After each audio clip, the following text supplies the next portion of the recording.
curious about the new cassette toilet in the 2021 Tab 320? Hi, I'm Jen Grover, and on this week's episode of Tab Talk, I'll share my initial reactions to the cassette toilet, as well as some tips for emptying it, and also address some concerns that I've seen mentioned in the different social media forums about the new cassette toilet. Make sure you stay tuned to the end. I'm going to give you a little update about an injury I suffered this week. You might be wondering, why a cassette toilet? I think simply it's an easy entry point for a new RV owner.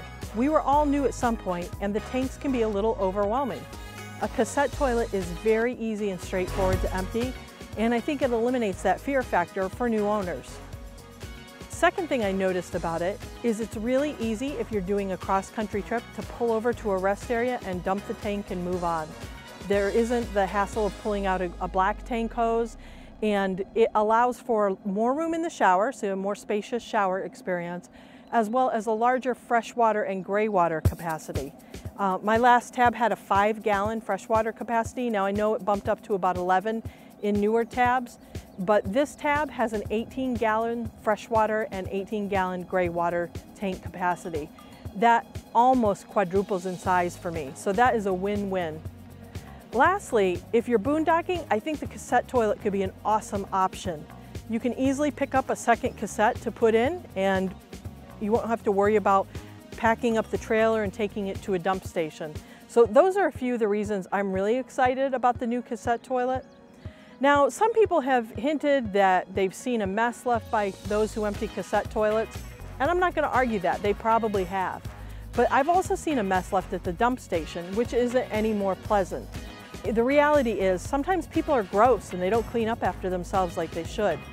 As you saw in the earlier video, I have to wonder, what are they doing that they're missing the dump station or they're missing in the toilet to let it empty? People have expressed concern about backsplash. I simply haven't had that experience. I've emptied the tank a few times now, and backsplash has not been an issue.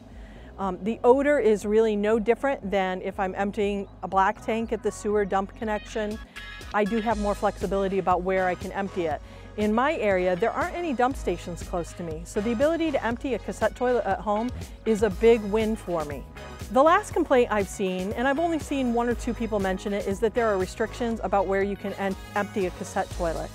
Honestly, in the many thousands of miles I've traveled with my tab, I've never come across a campground that asked about my sewer connection or had signs prohibiting a cassette toilet. I'm not saying they're not out there, because I'm sure there are, but I would imagine that it's a very rare experience, and it's something you could find out in advance, and if it's going to be a problem, you could camp somewhere else or choose to empty after you're there at a different dump station. So I'm really personally not too concerned about that. And with van life creating more use of cassette toilets and some of the other types of campers starting to include them, I think you'll find emptying a cassette toilet a lot more common at the campground. I hope this has answered some of your questions about the cassette toilet and helped eliminate some of the unease about it. I know I've talked to a couple tab owners who have 320s or who have owned 320s, and after seeing me empty it, they expressed that they were sold on it as well. So my challenge to you is don't knock it until you tried it. And if you're curious and camping with me sometime, I'll be glad to show you how to empty a cassette toilet and how simple it can be. Before I end, I just want to share a quick update about an injury I suffered this week. Some of you read about the unfortunate experience I had when I was connecting my trailer. I'm not going to share specifics because that's just really not great content for you to have to listen to, if we're honest. Well, let me share this piece of advice. Don't put your hands where they don't belong, and you'll avoid the injury that I had.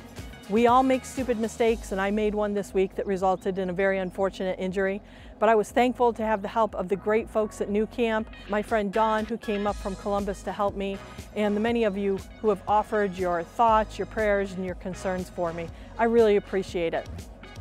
So please stay tuned for the next episode by hitting the subscribe button and the little bell to be notified when a new video is up. I appreciate your time. Have a great day.